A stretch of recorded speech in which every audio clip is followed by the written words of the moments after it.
There was a big retirement in Detroit earlier this week, and it has ripple effects in Detroit, but also the rest of the NFL and how players could look into the future. NFL Spotlight starts now.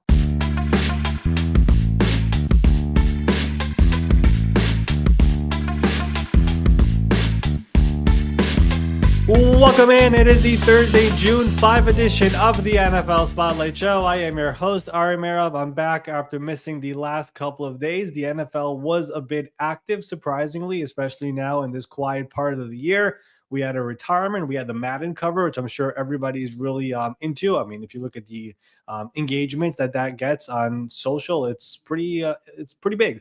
So a lot of fans care about that. But we did have some news. I had my good friend Ben Allen take care of the show yesterday solo, but I am back. Ben, what is going on? Come on the screen. There you are. How's everything going? Things are going good. Yeah, we joked about it. We're like, you know what, Ben, you can handle the Tuesday episode. Probably won't be a whole lot goes on. Just kind of read the news. Frank Ragnow retires. Oh, great. All right. Well, I'm going to have to give context to this, which is going to be mostly explaining what's going to be the replacement option. If you guys want to go back and get 12 minutes of great action from just yours truly, go back to yesterday's episode. I talk about Tate Ratledge. Graham is going to be the guy that's potentially sliding over there from left guard, all of that kind of stuff. But we need to get the context from you as to what is happening here with the Detroit Lions, how they are going to be as a whole kind of looking at like money, contracts, that stuff moving forward, and really what this means for other players in the NFL, because Frank's only 29 years old. He'll turn 30 soon, but this is another player that was, the highest paid center for a moment, one of the highest paid offensive linemen there, particularly at the center position, and now he's hanging it up quickly. So can you go ahead and break some of that stuff down for us? I just give the flowers first to Frank Ragnow, who, like you said, was one of the best centers of his era. I mean, didn't play that long, but he was always number two, I guess, behind Jason Kelsey in the NFC. That's why you see second team All Pro usually when it comes to his name. But when you think of the Detroit Lions and this new era where they became such a powerhouse, it really starts up front. And that was two guys in particular. It was Frank Ragnow at center and Taylor Decker, who was still going strong at left tackle. And Ragnow, I mean, I just want to give him some credit and talk about just how great of a player he was, because he actually was one of the players on our initial short list when we created the NFL Spotlight Show, because he's had such a great career. But what makes him so great is the fact that he played through so many injuries over the course of his career. He had I just think of one of the injuries he had. It was reported as a fractured throat. I remember that like it was yesterday. And he had to miss a game because as a center, you have to call out plays and protection, and he couldn't talk. And he was told by doctors, you cannot shout, you cannot talk for a full week. He wanted to play through it. Coaches held him back, but he had that. He had a torn pec, a torn labrum. He played through so much of it. And you look at the Instagram post that he had. I mean, just realizing that I cannot go through another season. I get it. And it does sound like the Detroit Lions were aware this was something that he was thinking about. I know there were some reports out there that he was looking for a new extension. This was never really about money for Frank Ragnow. It was more about, can I actually continue playing, not just for me, but also for my long-term health and for my family, which is what he mentioned in his post. And I look at the Detroit Lions, and I just want to mention this because the offseason they've had coming off the year they just had where they won 15 games and, of course, got eliminated in the divisional round, obviously very disappointing. It's not going to be an easy one here going into this year. When you think about the fact that, first of all, they have a first place schedule. Second of all, a division is loaded with Green Bay, Minnesota, and, of course, Chicago getting better. But you look at the fact that they lost their offensive coordinator in Ben Johnson, defensive coordinator Aaron Glenn, a bunch of their assistants left as well to go to whether it was the Jets or Chicago.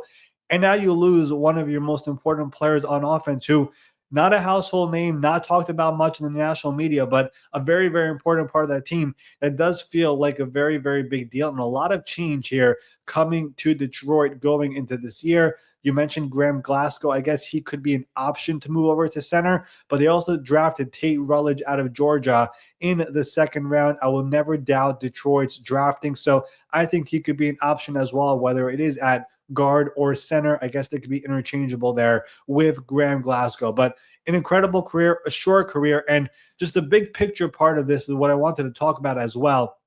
You look around the NFL, Detroit has had this happen a lot with Calvin Johnson, Barry Sanders, and now Frank Ragnow. players retiring early. And I've wondered this a lot. And if you're watching here on YouTube, you can see on your screen, we've had a lot of players over the years who are star-studded players who retire abruptly in the NFL. You have Andrew Luck, we mentioned Calvin Johnson, Frank Ragnow now, and of course, Ali Marpet a couple years ago in Tampa Bay was just 28, Luke Kuechly, and then Patrick Willis as well, who was just inducted into the Hall of Fame. All those guys retired from the NFL at age 30 or younger. And I just think about the future of the NFL and the reality of, we know it's a physical sport. We know that eventually in no time, we're going to have an 18th regular season game. You think about also just the reality of all these younger players coming into the NFL. They're also getting money in college now of the NIL era. So they're making money already there. And I just think about that 18th game element. We obviously had 17 games coming a few years ago. We've had a bunch of players here on the show dating back to last year, from Levante David and Bobby Okereke and Zaire Franklin and a bunch of other guys. And we asked them the idea of adding an 18th game. What do you think about it? The answer we kept on getting was, I know the fans and the media think it's one more game. One more game for us at that point in the year is like 5 more games. And I think about just all these players, and is there going to be a point in time where some of these players, especially at those positions where you're essentially in a car crash every single play, you think of the offensive line, defensive line, running backs, those type of positions, the idea of retiring before age 30, 31, is it going to become more common? I do wonder about that, especially again, the amount of money they're making, the amount of obviously making money in the NIL era, the physicality of the sport, the element of an extra game, and also just, you read about like what Frank Ragnow wrote in his Instagram post. I want to be a father to my kids and I want to be able to pick them up once I get older. Like that's something where like we got to remember these guys are real people, right? So that element of it, I think it's very interesting. Jason Kelsey, who retired last year, he did a whole doc on Amazon Prime, I believe it was, and how he was talking about he sometimes just can't get up. Like you don't want to be in that type of a situation. So I do wonder about that moving forward here, especially with the element again. The NFL is going to add that extra game. It's not a matter of when. It's not a matter of if. It's going to be when. So it's going to happen here. And those players who are in those physical positions, like a Frank Ragnow, like a Kuechly, like a Patrick Willis, like a Barry Sanders years ago, we even heard just the other day, it was on the Green Light podcast with Chris Long, Saquon Barkley openly saying, I'm going to be one of those players that retires out of nowhere. I'm going to have a crazy good year and then boom, I'm gone. So there are players in the NFL, it seems like, who are already thinking about this, thinking about their long-term health as well. So that element of this is also a part of Frank Ragnow's retirement, I think should be discussed more. Do you think also the increasing opportunities for media is something that's also playing into a lot of these guys, particularly the higher level dudes that we've seen that could be going on, and particularly also, I guess, the opportunities to be working in football adjacent or in college as well, like Andrew Luck being the GM now out at Stanford. He retired, he stepped away, he wanted to make sure his health was in place, but he's still being able to be involved in the sport he loves, just in a different way. So I do want to bring back that Jason Kelsey doc that he did on Amazon. I don't know if people watched it. I watched it. He was considering retirement for like 4 or 5 years, but the thought in his head of creeping into his head was, what do I do without football? And he didn't really know. And that's when eventually he and his brother started the New Heights podcast, which of course has become gigantic and enormous, where he knew he had a career after football in talking into a mic or doing media. And of course, now Jason is still doing that podcast and he's now doing ESPN as well. And he's very, very successful off the field. But many of these players do wonder, like, I've been successful at the sport my entire career. This is how I've made my living. This is what I do basically with my time. What am I going to do once I'm not around football? And you mentioned the idea of media. I mean, media has become so big, whether it's actually with a network, and of course, us covering the league, we see the amount of opportunities out there from CBS, Fox, NBC, ESPN, Netflix, Amazon Prime, and on and on. And then, of course, there's the independent route, whether you're the Pat McAfees or the Max Crosbys or the Chris Longs, like all those guys have created their own outlets. And of course, the Kelsey brothers as well. There are many, many routes over here. And of course, you mentioned the college route as well, whether it's being with, those ESPNs and College Game Day and all those different things, or being part of a program, your college alum, whatever it is. Like there are many avenues out there, especially if you're a prominent figure where you could go out there and do something else. And I think many players are realizing this. I know, Ben, you used to work at NFL Network. They have the bootleg. It's called bootleg, I believe. The media thing, Boot right? camp. Yeah. Boot camp, The right? media boot camp. And I mean, we used to have a ton of dudes, like guys that were still in their career for another couple of years, would coming in just to be able to be around some of the producers, because the producers weren't just from NFL Network, right? They were bringing in people from ESPN. They were bringing in a lot of faces, whether it was the higher end producers, some actual talent. They were doing reads and practicing all this stuff. And we've seen dudes go through there and they've actually launched a media career from that, and some of the advice that was being given, as well as just tools of the trade. I mean, you figure how many guys have never read a teleprompter, and even in the podcast world, a lot of times they are still reading stuff. So yeah, broadcast boot camp. Yeah. So there are opportunities also while you're playing in the NFL to go out there and get those reps and see if you want to do it. So the opportunities are kind of endless out here. So Ragnow is kind of the first. I mean, there's been many players who have just stopped playing. We kind of just forgot about them. I can name many of those guys who kind of just, whether it's no opportunities came up or whatever, but a retirement all of a sudden like this at the age of 29, I just wonder if that's going to increase here in the coming years, again, with all the elements that I mentioned before. And kind of you started to touch on it as well. The players, COVID years are disappearing, but there's going to be players staying in college for a longer time, I imagine, too, because you're going to still keep getting those paychecks, which, I mean, that's the Shador Sanders everyone's laughing about, right? Like, he could have been making double digit millions of dollars staying at Colorado as opposed to going to the NFL. He's only got $4 million contract over those 4 years. When you were in with the Dolphins, also, he could have transferred. So, Yeah, exactly. So it is an interesting perspective of that. Like, do you imagine this could be not only players are retiring early, but they're also going to be getting into the league later, like maybe seeing 8, 9 year careers, Frank Ragnow 7, like that's going to be more commonplace? I think the element of also staying in college is another thing that's also very real. So that's also where your years add up when it comes to playing. So all this stuff is going to add up. I just also just wonder, the NFL is going to add the 18th game regardless. It's going to happen. It's too much money for them not to do it. But I do wonder if they start thinking about this trend of the possibility of players retiring early. I would imagine if they add an 18th game, there will be a second bye, but I don't know how much that actually helps. If anything, the NFL's data, which actually surprised me, I was speaking to somebody about this, is that adding an extra bye actually could result in more injuries because your body just shutting down for a week, then going back into it actually results in more soft tissue things, is something that the NFL's data has shown. There's so many conversations you could have with this when it comes to the NFL and the PA and the future of the league and the amount of money players are making. All this stuff has ripple effects. And I do believe the idea of just having these players play until 35, 36, it's not going to be as common anymore. I mean, even Teron Armstead, who retired this year, I have to double check his age, but I don't think he's not in his mid 30s yet. Like, he retired because of the injury. So it's becoming more and more common, especially with these guys who have made those multi-year big contracts over the course of their career. We don't need that Ford contract anymore. We're going to move on and make sure we're actually going to be healthy moving forward over here with our lives. And Aaron Donald's got to be a big driving factor from the last couple of years. And we say early, 32 years old. That's obviously older than the guys that we had on that graphic a few minutes ago. So a little bit different, but a guy that was still hanging it up pretty damn close to his prime. I imagine that guys are going to look at that. Obviously, CTE is something that is very real. It's something that has impacted a lot of these players. Like you mentioned, being able to just lift your kids, being able to play this.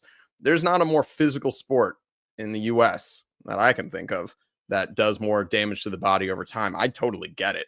And if these guys are being able to be, financially stable, they've got these right people in the building that are teaching these guys, hey, you have X million dollars of money. This is how you need to be using it, investing it to be able to make this last the rest of your life. Because I mean, like, let's flip it on you, Ari. You've been doing this a long time. Like, what would you be doing if you weren't doing sports?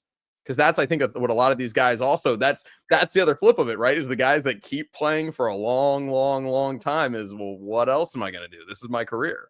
Yeah, I mean, it's one of those moments where you remember where you were. I mean, it was Saturday night. It was the final preseason game. It was versus the Bears. The Schefter tweet comes out that night. Everybody goes crazy, and it's shocking. And the Colts were aware that he was dealing with this lower leg ankle sprain that became a calf issue that wasn't going away. It's not like the Colts didn't know about it. Chris Ballard knew about it. Frank Reich knew about it. Jim Irsay, the late Jim Irsay, he was aware about it. And, Luck kind of started telling, like, we've had former Colts players here on the show. He started telling teammates, like, I'm thinking about this. I might just do this. So they were at least kind of aware about it as well. But of course, it was shocking. But just putting this all together, putting a bow on it, this has been going on over here the last, 10 years now, since 2015.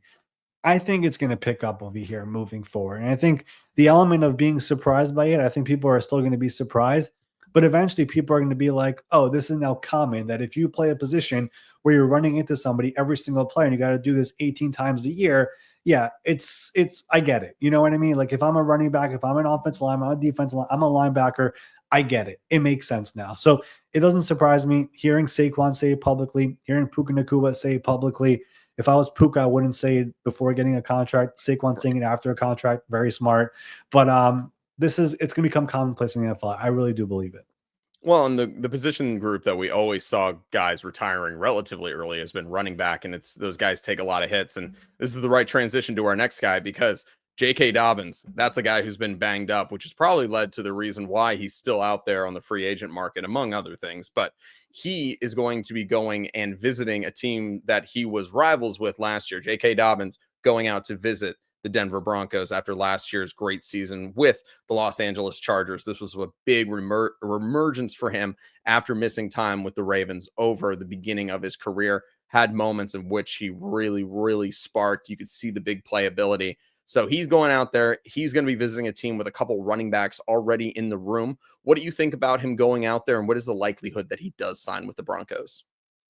So we've kind of spoken about J.K. Dobbins a few times here, in particular because of the people who are representing him, which is the same agents as James Cook and the same agents as Shamar Stewart, who, of course, are dealing with contract dilemmas right now. J.K. Dobbins, throughout this offseason, he had a really good year last year. Obviously, had a stint on injured reserve, but for the most part, when he played, he had a really decent year. As you see on the screen, 905 rushing yards, 9 touchdowns last year with the Chargers. But his people throughout the offseason have been asking for a price that for teams has been unrealistic. And we've seen a bunch of teams pivot, including his old team with the Chargers, who went out there and signed Najee Harris and drafted Omarion Hampton. So he has been out there ever since the compensatory pick formula officially ended, where it does not apply to unrestricted free agents. The Broncos have been the team that have been linked the most around the NFL to Dobbins. I think we mentioned that right after the draft, that keep an eye on Denver. So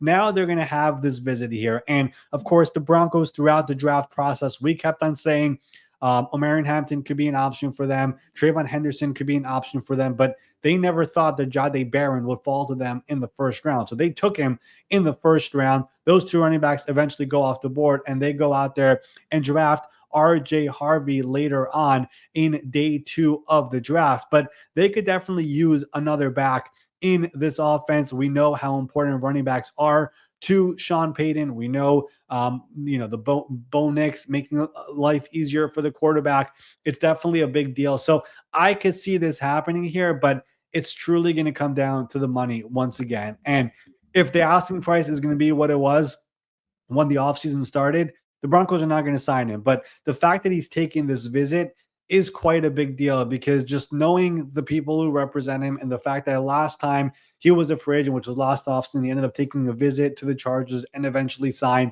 It does feel like the theme over here is if you take the visit, that's usually there's progress towards a deal. These are the same people who also represented Dalvin Cook when he was released by the Vikings. The entire offseason, we're talking about Dalvin Cook, where he'll go, where he'll go, where he'll go.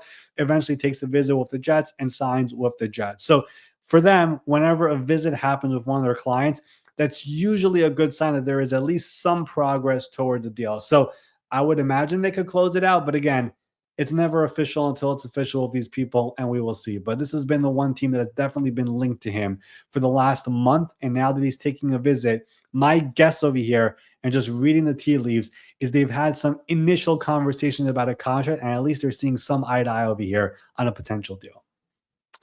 All right, Ari, that is all I've got for you today. Let's make sure you guys are out there subscribing, hitting like, leaving comments, all that stuff. Make sure you're checking out our spotlight guests that we have had on in recent times. We had Ronnie McGill on, 3-time Super Bowl champ with the Patriots as a scout. We also had GM John Spytek on with the Raiders. We just reran our Trey Hendrickson interview for those who have missed it, particularly here on the YouTube channel. If you're new, go back, take a listen to that. That came out on Tuesday. We've got some big guests coming up. We actually just got a nice email from someone that we're hopefully going to be able to run on Tuesday. We'll see if we get it in time, but a lot of great stuff coming up here. It's June, but we're not stopping. That is right. And it's good to be back over here on the show. Ben, thanks so much for running the show here the other day. But that would do it here for our Thursday, June 5 edition of the NFL Spotlight Show. We will be back here tomorrow to wrap up the week, talk more about the NFL, what is going on, and whatever else the NFL brings us. We will see you all here tomorrow morning.